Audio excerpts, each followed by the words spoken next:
예, 예수님께서 마지막 제자들과 쭉 말씀을 나누시면서 요한복음 13장에 우리가 잘 아는 대로 새 계명을 너희에게 주노니 하시면서 새 계명을 우리 가운데 주셨죠. 예수님이 주신 새 계명은 하나님 사랑, 이웃 사랑, 거기에 이제 더해진 서로 사랑하라 하는 계명이었습니다. 서로 사랑하라, 이 계명을 이제 우리의 삶 가운데 더 분명하게 가지고 그것을 우리의 삶에 건강한 십자가로 삼고 늘 살아가야 되는 그런 우리의 모습이 있는 거예요. 서로 사랑하라 하는 말씀을 그냥 피상적으로만 우리가 받으면 안 되는 말씀이고, 이것은 굉장히 구체적인 내용들이 많습니다. 성경은 그래서 이 서로 사랑하라는 말씀에 대하여서 여러 가지 내용으로 그것을 풀어서 말씀하고 있어요. 오늘부터 몇 주 그 말씀의 몇 가지를 같이 나누고자 하는데, 먼저는 오늘 말씀의 제목이 있는 것처럼 서로 받아주기를 힘씁시다 하는 거예요. 서로 사랑하라 하는 말씀의 다른 의미 중에 한 가지가 서로 받아주라 하는 거예요.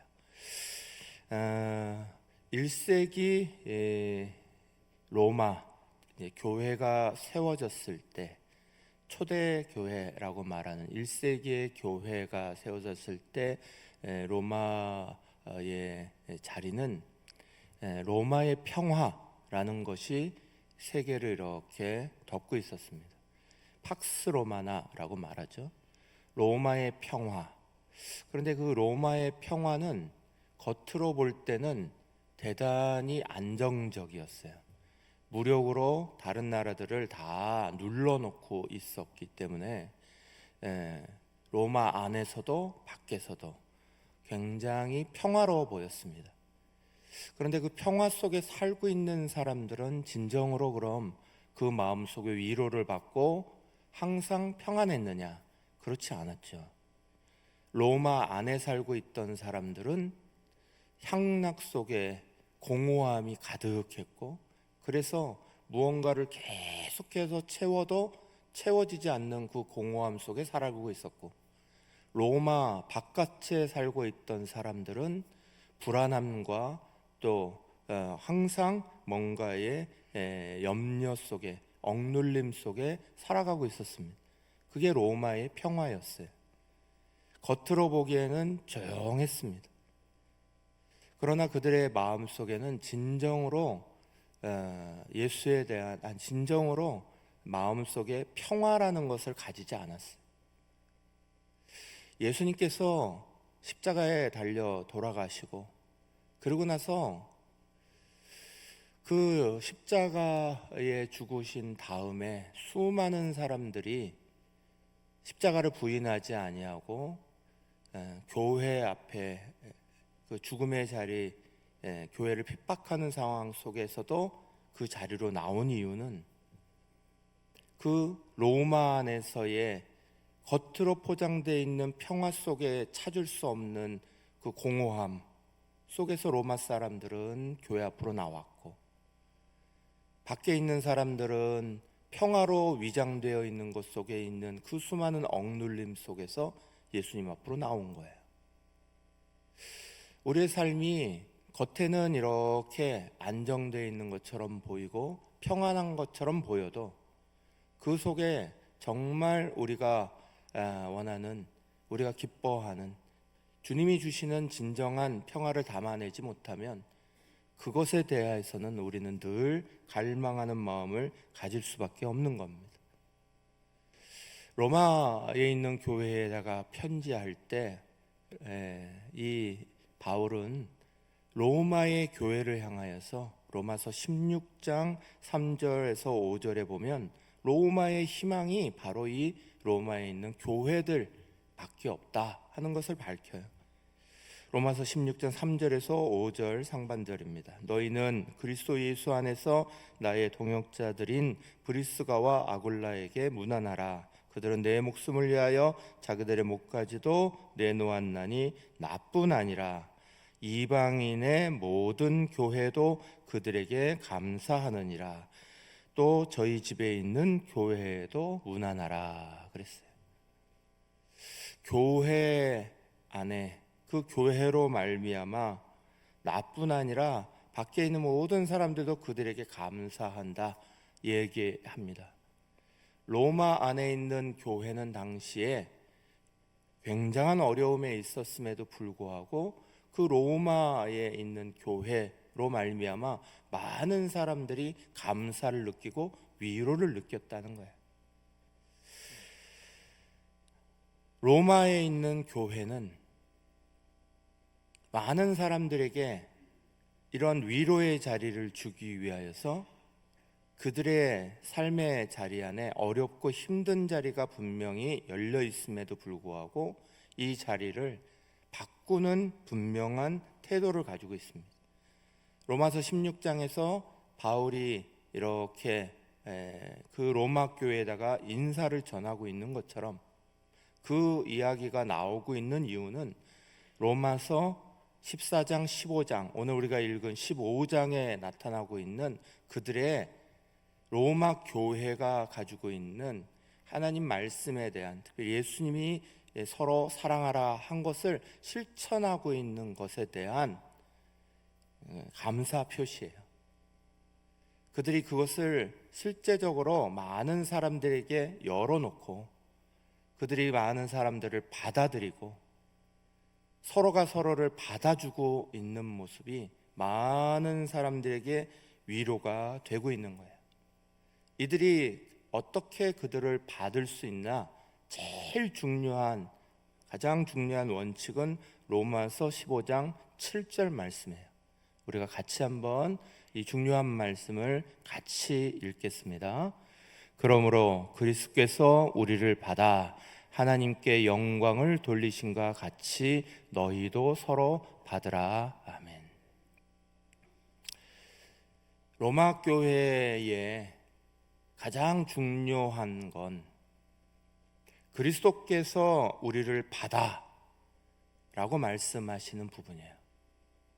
그리스도께서 우리를 받아 주신 것 같이 그것을 잃어버리지 아니하고 우리도 서로를, 너희도 서로를 받으라 이렇게 말하고 있어요. 그리스도께서 우리를 받아주신 것처럼 그리스도께서 우리를 어떻게 받아주셨냐? 그리스도가 우리를 받아주신 데에는 조건이나 겉에 우리의 모습에 대한 평가가 없었습니다. 그 사람이 로마 군인이었던, 하다못해 십자가에 달려있던 강도였던, 하다못해 그들의 모습이 채찍질하던 사람이었던, 상관이 없었습니다. 그들이 세리였던, 또는 그들이 바리새인이었던, 그들의 어떤 모습이었던 예수님이 받아주시는 데는 아무런 조건도 이유도 없었습니다. 그리스도가 우리를 받아 하나님께 열린 광을 돌린 것처럼 너희도 서로를 받으라 이렇게 말씀하는 말씀을 로마 교회는 지켰습니다. 그것이 수많은 사람들에게 겉포장의 평안을 주고 있던 팍스 로마나 시대에 진정한 마음의 위로가 되어주기 시작한 거예요. 제가 신학교에서 오래전에 공부했지만, 그러나 신학교에서 공부할 때 마음속에 꼭 남아있는 몇 가지 중요한 사항들이 있습니다. 그 아주 중요한 것들 중에 한 가지가 칼비니즘 공부할 때, 칼빈에 대해서 공부할 때, 구원론에 대해서 공부할 때, 그 칼빈의 구원론을 공부하는데 구원의 순서라는 것을 공부하다가 제가 그때 너무 이해가 안 된 게 있었어요. 뭐가 이해가 안 됐냐? 구원의 순서라는 게 있는데 그 구원의 순서의 첫 번째가 회개가 아니라 믿음이라는 거예요. 회개해야 구원받는다 이게 아니라 믿고 나서 회개한다 이렇게 돼 있는 거예요. 이게 신대원에서 구원론을 배우면서 그때는 이해가 안 됐어요. 이게 맞는 것 같은데, 분명히 맞는 것 같은데 이해가 안 되는 거예요. 그런데 이해가 안 됐던 이유를 깨달았어요. 우리는 많은 경우에 사람들이 내게 뭔가를 잘못을 하거나 내게 뭔가 안 좋은 모습을 보이면 이렇게 말합니다. 너 나한테 그거 이렇게 했잖아. 그거 고쳐. 내가 고치면 나도 그거 받아줄게. 이렇게 얘기하는 거예요. 너 나한테 그런 모습이 안 좋아. 너 나한테 그런 모습 보이는 거 싫어. 그러니까 그 모습을 고쳐와. 하다못해 엄마가 자녀들을 받아줄 때도 그럽니다. 너 엄마한테 잘못했잖아. 그것부터 고쳐야지. 그렇게 하면 안 되는 거야. 그러고 나면 나도 다 너 거 받아주잖아. 우리는 회개가 먼저라고 자꾸 말하는 거예요. 그걸 먼저 고쳐. 그런데 하나님의 사랑은 그렇지 않아요. 하나님이 우리에게 보여주신 건 먼저 하나님의 은혜, 하나님의 사랑이 먼저 있어요. 그걸 잘 보여준 게 탕자 이야기잖아요. 탕자가 주님 앞으로, 아버지 앞으로 돌아올 때 회개하고 나서 받아주신 게 아니에요. 그냥 아버지가 자신을 받아준 거 그거 알고 나서, 그리고 나서 아버지 앞에 무릎을 꿇어요. 내 아버지 집에 돌아가면 그저 먹을 거라도 있겠지. 내 아버지 집에 가서 그저 종노릇이라도 하면 내가 먹을 거라도 있겠지. 그리고 아버지 집으로 돌아온 것 뿐이에요. 그런데 그 아버지는 다 그냥 먼저 그냥 받아요. 아들이 뭘 잘못했다 소리, 거기서 내 것을 그냥 가져갔다 소리, 너 왜 이렇게 했냐 소리 아무것도 안 해요. 다 받아주고, 그러니까 그 사랑을 느낀 그 아들이 그 사랑 때문에 아버지 앞에 무릎을 꿇어요. 아버지, 내가 정말 아버지에게 큰 잘못을 저질렀습니다. 우리가 하나님 앞에 돌아올 때 다 그랬어요. 내가 먼저 하나님의 사랑을 다 알고 내가 막 그것에 대해서 회개하고 고치고 나서 주님 앞에 그 사랑 알았습니다 한 게 아니에요. 하나님이 우리를 받아주시고 품어주셔서 그 다음에 우리는 그 다음에 주님 앞에서 아버지, 제가 주님 앞에 죄인입니다. 우리는 그럴 수 있었던 거예요. 주님이 언제나 우리 가운데 보여주신 모습은 그런 모습이었어요. 그래서 성경은 그렇게 써 있는 거예요. 그렇게 해서 우리를 받아 하나님께 영광을 돌리신과 같이 너희도 서로 받으라. 먼저 저 사람이 나에게 잘못한 것에 대해서 고쳐라, 어떻게 해라 말하지 말고 받아주는 게 먼저라는 거예요. 그걸 세상과 다른 방법으로 보여주신 게 예수님이에요. 그게 세상과 차이가 있다 알려주신 게 예수님이에요. 그 말의 의미가 뭐냐? 받아준다는 말의 의미가 뭐냐? 로마서 15장 1절에서 3절 이렇게 말씀합니다. 믿음이 강한 우리는 마땅히 믿음이 약한 자의 약점을 담당하고 자기를 기쁘게 하지 아니할 것이라. 우리 각 사람이 이웃을 기쁘게 하되 선을 이루고 덕을 세우도록 할지니라. 그리스도께서도 자기를 기쁘게 하지 아니하셨나니 기록된 바 주를 비방하는 자들의 비방이 내게 미쳤나이다 함과 같으니라. 아멘. 14장 15장에는 연이어서 계속 약한 자 강한 자 이걸 대비하는 말씀이 나옵니다. 강한 자, 세상에서는 이것을 이렇게 표현하죠.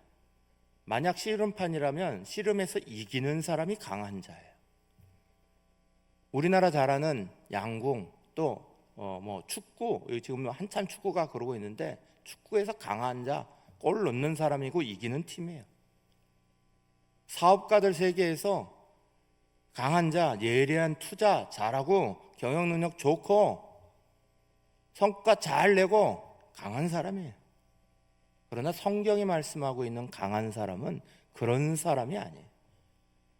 물론 능력이 많고 잘하는 것도 강한 것 중에 한 가지예요. 그러나 성경은 그것만이 강한 자라고 말하지 않아요.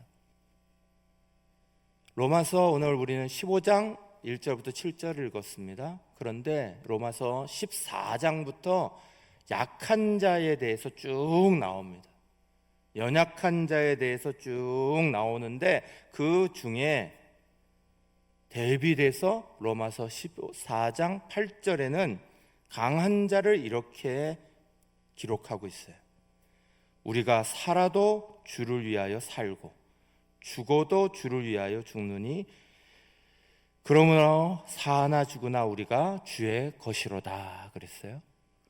또 로마서 14장 21절에도 보면 이렇게 써 있어요. 고기도 먹지 아니하고 포도주도 먹지 아니하고 무엇이든지 내 형제로 거리끼게 하는 일을 아니함이 아름다우니라 그랬어요. 연약한 자와 강한 자를 계속 대비해서 14장 15장에서 계속 말씀하는데 그 중에 강한 자의 모습을 어떻게 얘기하고 있느냐? 믿음이 강한 자는 제일 첫 번째로 사나 죽으나 주를 위해서 산다 이렇게 분명히 얘기해요. 그러면서 두 번째 그 사나 죽으나 주를 위해서 사는데 그런데 형제를 위해서는 고기도 먹지 아니하고 포도주도 마시지 아니하고 무엇이든지 형제의 꺼리낌이 되는 일은 하지 않는다 이거예요. 분명히 하나님을 위해서 내가 이것도 안 하고 저것도 안 하고 다 끊는다 이거예요. 사나 죽으나 하나님을 위해서 딱 결단하고 살아요. 그런데 형제를 위해서는 형제가 거리끼는 일들을 하지 않겠다는 거예요. 거꾸로 형제가 필요로 하면 하겠다는 거예요. 강한 자를 말씀할 때, 믿음이 강한 자를 말할 때 참 재밌게 말씀하고 계세요. 하나님 앞에서만의 딱 모습이 아니라 형제를 향한 모습이 딱 들어가 있어요. 성경에는 강한 자의 믿음이 강한 자의 모습을 오해하는 사람과 그것을 제대로 적용하고 있는 사람들의 이야기가 나옵니다.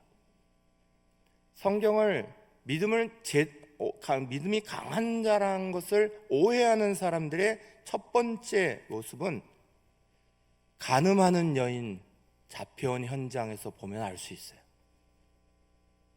한 여인이 간음을 하다가 잡혀왔습니다. 거기에 잡혀와서 예수님 앞에 무릎을 꿇게 해요. 그리고 수많은 사람들이 빙 둘러서 이 여인을 돌로 치려 합니다. 그러면서 예수님한테 막 질문을 던져요. 모세의 법에는 이러할 때 이 여인에게 다 돌로 치라고 했습니다. 어떻게 해야 되겠습니까? 예수님한테 시험을 던집니다. 그때 예수님께서는 이렇게 말씀하셨어요. 죄 없는 사람이 먼저 돌로 쳐라 그러셨어요. 사람들은 모세의 법이라는 걸 알아요. 그래서 그 법을 적용하는 거에만 그 안다는 것을 적용해요. 법은 두 가지의 모습이 분명히 있습니다. 하나님의 법은 지금도 우리가 공동체 성경 읽기를 통해서 레위기를 쭉 출애굽기 다음에 레위기를 쭉 읽고 있지만 계속 법에 대한, 율법에 대한 이야기가 나오고 있는 거예요. 하나님의 법에는 공의를 실천하는, 정의를 실천하는 법에 대한 이야기만 나오는 게 아니에요. 사랑에 대한 이야기도 분명히 들어가 있어요. 용납해야 되는 것도 분명히 들어가 있어요. 거기에 분명하게 그것에 대해서 이야기하시는 거예요. 예수님이 말씀하시는 거예요. 그런데 사람들은 법에 그것을 잣대를 가지고 다른 사람을 해하는 거에만 적용하려 해요. 바리새인과 세리가 성전에서 기도합니다. 한 사람은 나와서 자기 의의를 막 자랑하면서 기도합니다. 하나님, 나는 이런 것도 했습니다. 나도 저런 것을 했습니다. 나는 저 세리와 같지 않았습니다. 다른 사람을 차별화시켜 버립니다. 못하는 사람을 눌러버립니다. 누구의 기도를 주님이 더 기뻐하신다 말합니까? 믿음이 강한 자는 이런 모습이 아니라고 주님은 말씀하시는 거예요. 반대로 믿음이 좋은 강한 자의 모습을 보여주는 사람들이 있습니다. 아브라함은 거부가 됐습니다. 그런데 아브라함은 자기의 자리 안에 항상 문을 열어놓고 있습니다. 지나가는 사람들을 그냥 보내지 않습니다. 어느 날도 자기 자리에 그냥 앉아 있다가 저기에 지나가는 세 사람이 오는 것을 발견합니다. 자기 집으로 들이고 그를 위해서 살진 송아지를 잡습니다. 극진히 대접합니다. 그리고 그를 보내요. 그런데 성경은 히브리서에서 그것을 그렇게 말합니다. 그가 알지 못하는 중에, 부지 중에 천사를 대접했다. 사랑하는 여러분, 우리의 하나님을 향하여서 나아가는 자리와 사람을 향해서 나아가는 자리가 다를 수 없습니다. 오늘 찬송가 541장을 우리가 조금 전에 불렀습니다. 이 찬송가는 손양원 목사님의 찬송가입니다. 손양원 목사님은 사랑의 원자탄이라고 불리죠. 손양원 목사님은 자기를 죽이려, 자기 아들을 죽인 그 사람을 품었고 자기를 죽이는 고난들까지도 품어내시는 분이에요. 분명히 하나님을 향하여서는 오늘 찬송가 부르는 것처럼 죽음의 결단을 합니다. 로마서 14장 8절에 나오는 것처럼 사나 죽으나 주를 위해서 죽는 거라고 자기가 자기의 믿음의 자리를 분명하게 합니다. 그러나 형제를 향하여서는 무조건 받아들입니다. 그 사람이 하다못해 나를 해하는 사람이라도 받아들입니다. 그 사람의 모습이 아무리 나쁜 모습이라도 받아들입니다. 사랑하는 여러분, 서로 사랑한다, 서로 받아들인다, 결단코 쉬운 일은 아니죠. 그러나 세상에 하고 있는 것과 다른 방법으로 우리가 그것을, 주의 말씀을 받아들이려 하지 않으면 우리는 여전히 세속적인 그리스도인일 수밖에 없는 거예요. 내가 조건을 가지고 내가 보는 대로 내 마음에 따라, 내 생각에 따라, 거기에 따라 판단하고 거기에 따라 좋고 싫고가 나옵니다. 서로 사랑하라 하시는 말씀의 근본은 그리스도가 우리를 받아주신 것처럼이에요. 우리가 받는 이유는 거기에 있습니다. 사랑하는 여러분, 최일도 목사님이라는 분이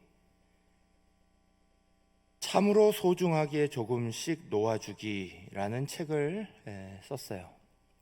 여기에는 가족을 받아들이는 것에 대해서도 있습니다. 가족, 교회, 여기는 부딪힘이 세상 그 어디보다 많습니다. 관계가 좋으면 너무너무 좋은 것이 가족, 교회예요. 그런데 가족, 교회만큼 또 상처가 나고 마음이 아프기 시작하면 끝없이 아픈 것이 없는 것이 바로 가족, 교회예요. 그만큼 힘든 자리인 거예요. 여기에 건강한 가족은 상처를 주지 않는 관계가 아니라 상처까지 끌어안을 수 있는 관계가 만들어지는 거, 이게 건강한 가족 관계다, 이렇게 얘기해요. 그래서 이 책의 마지막 부분에 이렇게 써 있어요. 이 세상을 아름답게 하는 희망의 존재들, 가족. 하지만 기쁨과 믿음과 사랑만 나누는 것이 가족은 아니다. 아파하고 미워하다가 화해하고 용서하고 상처까지 끌어안아야 비로소 가족이다. 우리는 이번에도 설을 만나고 또 교회 생활을 지속적으로 이어갑니다. 흩어져 있는 가족들이 잠시 모여도 여러 가지 오해들이 많이 있을 수 있고, 교회 생활을 오래 같이 하다 보면 이런저런 것들로 부딪히기도 하고 생각이 맞지 않을 때도 여러 가지가 많이 있습니다. 성경은 그래서 우리 가운데 말씀하시기를 서로 받으라 말씀하시는 거예요. 서로를 받으라. 로마서 15장 1절과 2절을 제가 다시 읽습니다. 믿음이 강한 우리는 마땅히 믿음이 약한 자의 약점을 담당하고 자기를 기쁘게 하지 아니할 것이라. 우리 각 사람이 이웃을 기쁘게 하되 선을 이루고 덕을 세우도록 할지니라. 아멘. 여러분, 우리는 계속 연습해야 되는 게 있습니다. 예수님이 십자가에 죽으실 때 죄에 대해서는 단번에 죽으셨고 하나님에 대해서는 살아나셨다 말씀하신 것처럼 우리도 죄에 대해서는 단번에 죽고 하나님에 대해서는 살아나는 자로 여기라고 로마서 6장 10절 11절이 이렇게 말씀해요. 그가 죽으심은 죄에 대하여 단번에 죽으시며 그가 살아나심은 살아계심은 하나님께 대하여 살아계심이니 이와 같이 너희도 자신을 죄에 대하여는 죽은 자요 그리스도 예수 안에서 하나님께 대하여는 살아있는 자로 여길지니라. 아멘. 여러분, 우리가 로마서 15장 1절에서 2절은 여기서 한 걸음 더 나간 거예요. 자기를 기쁘게 하지 아니하고 이웃을 기쁘게 하는 자가 되라. 자기 자신을 죽이고 다른 사람을 기쁘게 하는 자가 되라, 그 얘기예요. 죄에 대해서는 죽고 하나님에 대해서는 살아라 하는 말씀과 내가 내 자신을 죽이고 다른 사람을 위하여 살아라, 다른 사람을 기쁘게 하라 하시는 말씀과 같은 의미예요. 성경은 이것을 우리 가운데 계속 연습하도록 가르치시는 거예요. 그렇지 않으면 우리는 서로를 사랑할 수 없고 서로를 받아들일 수 없기 때문에 그렇습니다. 마지막 로마서 15장 5절과 6절은 이렇게 말씀합니다. 이제 인내와 위로의 하나님이 너희로 그리스도 예수를 본받아 서로 뜻이 같게 하여 주사 한 마음과 한 입으로 하나님 곧 우리 주 예수 그리스도의 아버지께 영광을 돌리게 하려 하노라. 아멘. 사랑하는 여러분, 오늘 우리가 제일 쉬운 건 남을 비판하고 판단하는 겁니다. 그러나 정말 어려운 건 상대방의 행동이 마음에 들지 않아도 그 사람들을 격려하고 세우려 하는 마음이에요. 받아주는 건 믿음으로 하는 일이고 예수를 믿기 때문에 하는 일입니다. 그렇지 않으면 하기 어려운 일입니다. 그것이 서로 사랑하라 하시는 말씀을 실천하는 우리의 중요한 일입니다. 교회가 어두워지면 언제나 교회 역사를 볼 때 비본질적인 거에만 관심이 있어요. 본질적인 거를 잃어버립니다. 콘스탄틴 대제가 초대교회를 딱 공인하자 말자 이제는 교회의 문제가 사라졌어요. 정말 생존의 문제에서 벗어나서 딱 지상교회로 올라오자마자 교회에 무슨 일이 벌어진 줄 아세요? 이제는 교회가 남는 게 문제가 아니에요. 이제는 어떻게 영광이 되느냐, 그게 남게 되자 교회의 문제는, 제일 첫 번째 발생한 문제는 교회 안에 어떤 그림을 그려 넣을 거냐, 이게 논쟁의 첫 번째였습니다. 그게 소위 말하는 프레스코 논쟁이라는 거예요. 어떤 벽화를 어떻게 다루어서 그려 넣을 거냐. 중세시대 교회가 어려워지고 어두워지니까 비본질적인 문제가 막 등장합니다. 그때 등장하는 문제가 뭐였는지 아세요? 수많은 비본질적인 것 중에 하나가 바늘 하나 세워놓고 그 위에 천사가 얼명이나 올라갈 수 있느냐, 그거 논쟁했습니다. 러시아, 제정 러시아, 그 황제 러시아 시대가 무너지고 있는데 러시아 정교회, 그때 황제 러시아로 말미암아 세상의 사람들이 다 굶어 죽고 막 힘들어서 공산주의가 막 올라오고 막 이러고 있는데 러시아 정교회가 무슨 논쟁을 했는지 아세요?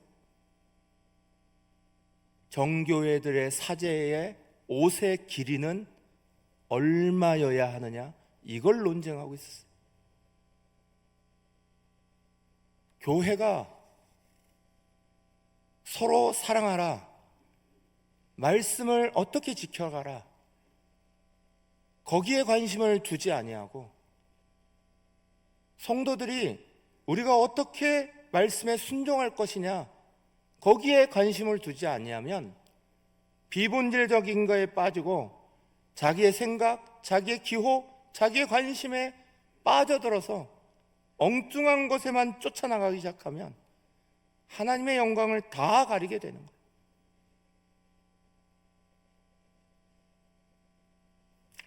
우리는 하나님의 영광을 바라보는 큰 그림 속에서 살아야 합니다. 내 삶의 자리가, 가족을 품는 자리, 서로를 받아들이는 자리가 바로 하나님 앞에 영광이 되는 삶의 자리다, 이걸 보지 못하면 오늘 우리는 비본질적인 거에 빠져서 말씀과 상관없는 삶을 살아가게 되는 사람이 되는 거예요. 유명한 영국의 여왕이었던 엘리자베스 1세가 아프리카를 대통합시켜야 될 때, 남아프리카를 통합시켜야 될 때 그 남아프리카 지역에 추장들을 궁으로 다 초대했습니다. 근데 이 아프리카 추장들이 미리 사전에 이렇게 오리엔테이션을 했지만 밥 먹는 게 포크 쓰고 나이프 쓰고 익숙할 수가 없잖아요. 밥을 먹는데 그 중에 한두 사람이 포크 나이프를 탁 버리고는 식탁 위에서 같이 여왕과 또 귀족들과 같이 밥을 먹는데 손으로 먹기 시작했어요. 사람들의 얼굴이 순식간에 다 일그러졌습니다. 근데 엘리자베스 1세가 그 모습을 탁 보더니 빙긋이 웃으면서 포크 나이프를 버리고 손으로 집어먹기 시작했어요. 여왕이 손으로 집어먹는데 귀족들이 어떻게 하겠어요? 다 따라서 그냥 손으로 먹었어요. 아프리카에서 온 사람들이, 그 추장들이 편하게 다 먹었어요. 그러나 그 회담이 어떻게 됐겠어요? 다 찬성했어요. 큰 그림을 볼 줄 알고 크게 생각할 줄 알고. 이걸 성 어거스틴은 뭐라고 말했냐? 본질적인 것에 대해서는 일치를, 비본질적인 것에 대해서는 관용을, 그리고 모든 일에는 사랑으로, 이렇게 말했습니다. 사랑하는 여러분, 저 여러분 모두가 오늘 그저 안정되어 있다라는 것에 빠져버리면 안 됩니다. 팍스 로마나가 중요한 게 아닙니다. 그 속에 진정으로 우리가 주님의 말씀을 제대로 실천하고 있는 그것이 우리에게 정말 로마 교회가 줬던 것처럼, 초대 로마 교회가 줬던 것처럼 위로가 되고 힘이 되고, 그것을 줄 수 있는 힘이 우리 안에 있느냐, 그게 중요한 거죠. 사랑하는 여러분, 저와 여러분 모두가 그러한 그림을 그릴 수 있기를 축원합니다.